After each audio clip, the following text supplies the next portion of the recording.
Well, August was a good month for the construction industry. It added 34,000 jobs and saw unemployment fall to a monthly record low of 3.2%.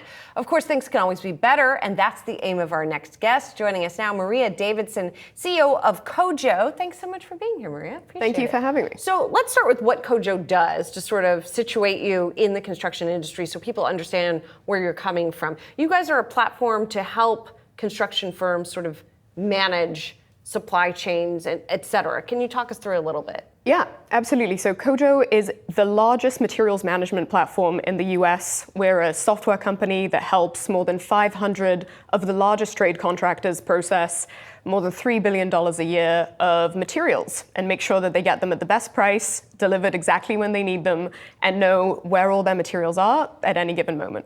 So you have a good handle on what is happening in the industry, in other words. And so when we talk about what's going on the jobs front in the construction industry, demand is not the problem, from what I understand.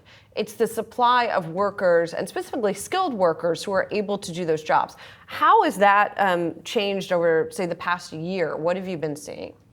Well, right now, construction backlogs are actually at all-time highs. So you're exactly right. Demand is not the problem. The problem is that there are 600,000 construction workers that are currently missing from the industry.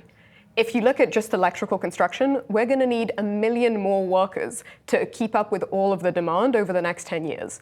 And so what's currently happening is we have a huge labor shortage. A lot of the contractors across the country can't actually take on jobs that they're being offered because they can't find the workers to actually fulfill those jobs.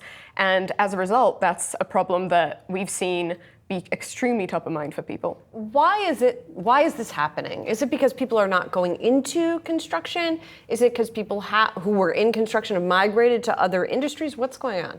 Well, there are a few things. One is that construction is not as exciting an industry for a lot of young people who see construction as an industry that's very manual, that hasn't embraced technology, and that honestly is outdated. Also, if you look at construction as a whole, only 11% of the workforce is female. And if you look at specifically the trades, so companies like the electrical, the mechanical, the concrete companies, only 4% of the workforce is female. And so I think construction specifically struggles with hiring a more diverse workforce. And the third piece of this is that without embracing technology, it's very hard for workers who are currently in the field to become more and more productive at the rate we need, given how much work there is with manufacturing, with data centers, with improvements in infrastructure that we're building. So what kinds of, technology is where you come into the equation, obviously. Right. But when we're talking about stuff that is manual work, there's only so much that technology can replace there. So where are those opportunities, though? A lot of the opportunities come with being very well planned. So knowing exactly what you need to order and knowing exactly what labor is needed to be scheduled and when. And for us, that's where we come in with helping people know that they've compared prices across materials, that they know that they're getting the best possible bid, that they can track in real time how they're doing compared to estimates. And that helps you avoid any of these last minute delays that can throw an entire project off, because if you miss something like a concrete pour, it might be another 3 months before you can reschedule the next one. Something else I'm interested in, to go back to the idea that it is not a very diverse profession.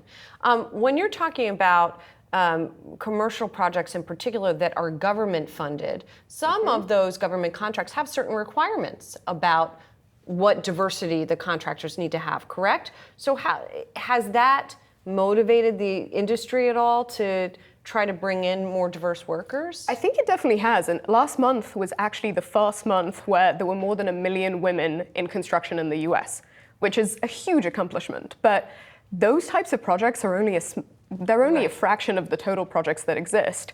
And especially when we look across the range of jobs that exist within construction companies, we're seeing that jobs in the field or in project management are still really underrepresented by women compared to jobs, for example, in office work or in management. How do you think that gets changed?